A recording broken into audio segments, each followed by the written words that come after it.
Jalgaon ST बसस्थानक परिसरातील बंद असलेले उपाहारगृह तात्काळ सुरू करण्यात यावे, या मागणीसाठी महाराष्ट्र नवनिर्माण सेना आक्रमक झाली असून आज मनसेच्या पदाधिकाऱ्यांनी एसटी महामंडळाच्या विभाग नियंत्रकांना निवेदन सादर केले। प्रवाशांना सवलतीच्या दरात चहानाश्ता सुविधा मिळत नसल्याने मोठ्या गैरसोयीला सामोरे जावे लागत असल्याचे निवेदनात नमूद करण्यात आले आहे।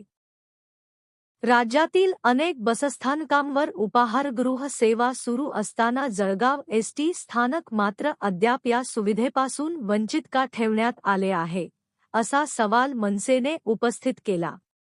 उपाहारगृह सुरू करण्यासाठी आवश्यक जागा आणि मूलभूत सुविधा उपलब्ध असतानाही प्रशासनाकडून होत असलेला विलंब संशयास्पद असल्याचा आरोपही यावेळी करण्यात आला। यामागे कोणाचे आर्थिक हितसंबंध जपले जात आहेत का, अशी शंका देखील व्यक्त करण्यात आली। याबाबत लवकरच सकारात्मक निर्णय घेतला जाईल, असे आश्वासन विभाग नियंत्रकांनी मनसे पदाधिकाऱ्यांना दिल्याची माहिती देण्यात आली।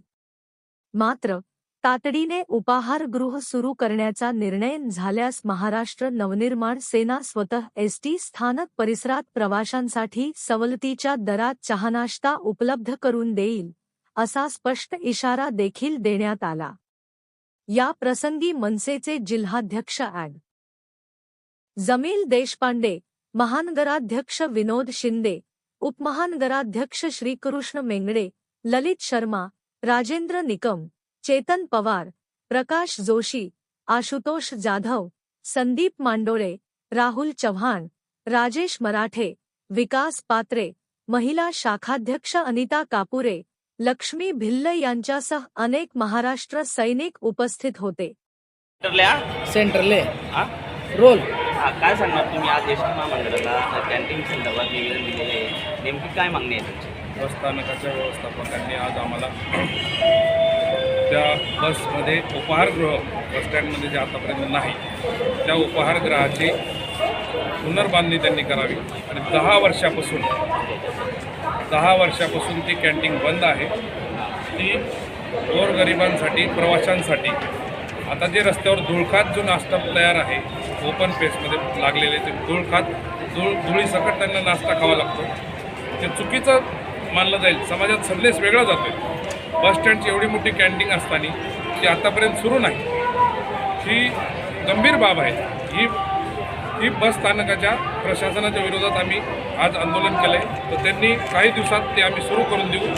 त्याचं काय ते टेक्निकल विषय असेल त्यांचा ते मांडतील, त्याच्यानंतर ते सुरू करण्यात येईल काही दिवसात, असं त्यांनी आम्हाला आश्वासन दिलं आहे। पुढचं पाऊल काय राहणार आहे?